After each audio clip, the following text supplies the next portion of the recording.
తాకట్లో ఉన్న మీ బంగారాన్ని విడిపించి ఆ రోజు ఆన్లైన్ రేటుకి కొంటాం. Sharma gold company.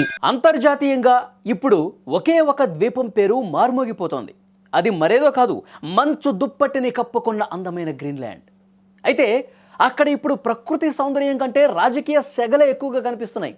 అమెరికా అధ్యక్షుడు డొనాల్డ్ ట్రంప్ చేసిన ఒక ప్రకటన ప్రపంచవ్యాప్తంగా ప్రకంపనలు సృష్టిస్తోంది. గ్రీన్లాండ్ను అమెరికా కొనేస్తుంది అని ట్రంప్ అనడం, దానికి గ్రీన్లాండ్ ప్రజలు మా గడ్డ అమ్మటానికి లేదు అని గర్జించడం హాట్ టాపిక్ అయిన విషయం తెలిసిందే. కానీ డొనాల్డ్ ట్రంప్ ఈ ద్వీపాన్ని అమెరికాలో విలీనం చేసేయాలని చూస్తున్నాడు. కెనడా పక్కన ఉన్న ఈ గ్రీన్లాండ్ను అమెరికా మ్యాప్లో కలిపి చూపించడంతో గ్రీన్లాండ్ ప్రజలు రోడ్ల మీదకి వచ్చి ఆందోళన కూడా చేశారు. కానీ ఇక్కడే ఒక అసలైన ట్విస్ట్ ఉంది. ట్రంప్ ఈ దేశాన్ని కొనాలని అనుకుంటున్నాడు, కానీ గ్రీన్లాండ్లో అసలు భూమిని ఎవరూ కొనలేరు. అంటే అక్కడ కొన్ని ప్రత్యేకమైనటువంటి చట్టాలు ఉన్నాయి. గ్రీన్లాండ్ చట్టాల ప్రకారం ఇక్కడ భూమి అనేది ఒకరి వ్యక్తిగత ఆస్తి కానే కాదు, అది ప్రజలందరి సామూహిక వనరు. డెన్మార్క్ పాలనలో ఉన్న ఈ ప్రాంతంలో భూమిని అమ్మటం లేదా కొనటం ఆ మాటే అక్కడ వినిపించదు. అంటే ఫర్ సపోజ్ మీరు అక్కడ ఎంతటి కోటీశ్వరులైనా సరే ఒక్క గజం భూమి కూడా మీ సొంతం చేసుకోలేరు. ఒక్క గజం కూడా కొనలేరు. ప్రభుత్వ సంస్థలు, మున్సిపాలిటీలు మాత్రమే ఈ భూములను నిర్వహిస్తాయన్నమాట. మరి అక్కడ ఉండాలంటే ఎలా? ఆ డౌటు మీకు రావచ్చు. మీరు అక్కడ ఇల్లు కొనుక్కోవచ్చు, కానీ ఆ ఇల్లు కట్టిన భూమి ఏదైతే ఉంటుందో అది ఎప్పటికీ మీది కాదు. మీకు కార్ పార్కింగ్ కావాలన్నా, ఇంటిని కొంచెం పెంచుకోవాలన్నా స్థానిక మున్సిపాలిటీకి మీరు దరఖాస్తు పెట్టుకోవాలి. ప్రభుత్వం అనుమతి ఇస్తేనే మీరు ఆ స్థలాన్ని వాడుకోవాలి. ఒకవేళ ఎవరైనా దొంగచాటుగా నిర్మాణాలు చేపడితే ప్రభుత్వం చాలా కఠినంగా వ్యవహరిస్తుంది. కఠినమైనటువంటి చట్టాలు అక్కడ ఉన్నాయి.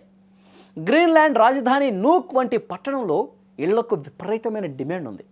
ఒక సామాన్యుడు ఇల్లు కావాలని దరఖాస్తు చేసుకుంటే అది మంజూరు కావటానికి 10 నుంచి 12 సంవత్సరాలు. మళ్ళీ చెప్తున్నా, అక్కడ దరఖాస్తు పెట్టుకుంటే ఇంటి కోసం 12 ఏళ్ళు, ఒక పుష్కర కాలం పడుతుంది అది క్లియర్ కావడానికి. అప్పటి వరకు అద్దె ఇళ్లలోనే కాలం వెళ్ళవేయాలి మీరు.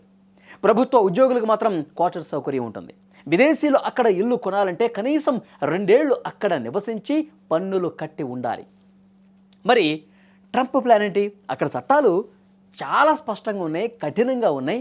గ్రీన్లాండ్ లాంటి ఒక ద్వీపంలో అక్కడ భూమిని అసలు ఎవరూ కూడా కొనలేని పరిస్థితుంది.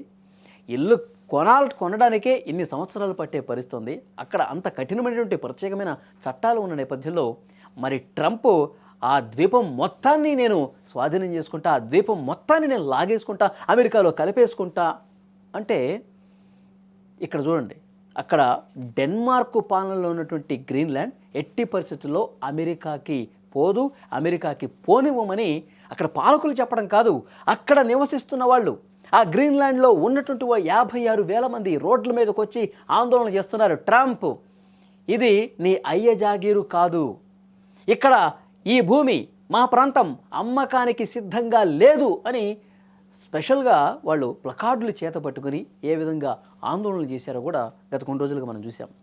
సహజ వనరుల పరంగా అమెరికాకు చాలా ముఖ్యమైనటువంటి ప్రాంతం. అందుకే ట్రంప్ ఆ ద్వీపాన్ని తీసేసుకోవాలని చూస్తున్నాడు. ఒకవేళ ట్రంప్ కనుక గ్రీన్లాండ్ను స్వాధీనం చేసుకుంటే ఇప్పుడున్న ఈ వింత భూ చట్టాలన్నీ కూడా మారిపోతాయని అక్కడ ప్రజలు భయపడుతున్నారు. గ్రీన్లాండ్ అమ్ముడుపోదు అనే నినాదం ప్రపంచవ్యాప్తంగా మారుమోగిపోతుంది. సో చూడాలి. ట్రంప్ మొన్న కూడా ఒక కీలకమైన ప్రకటన చేశాడు.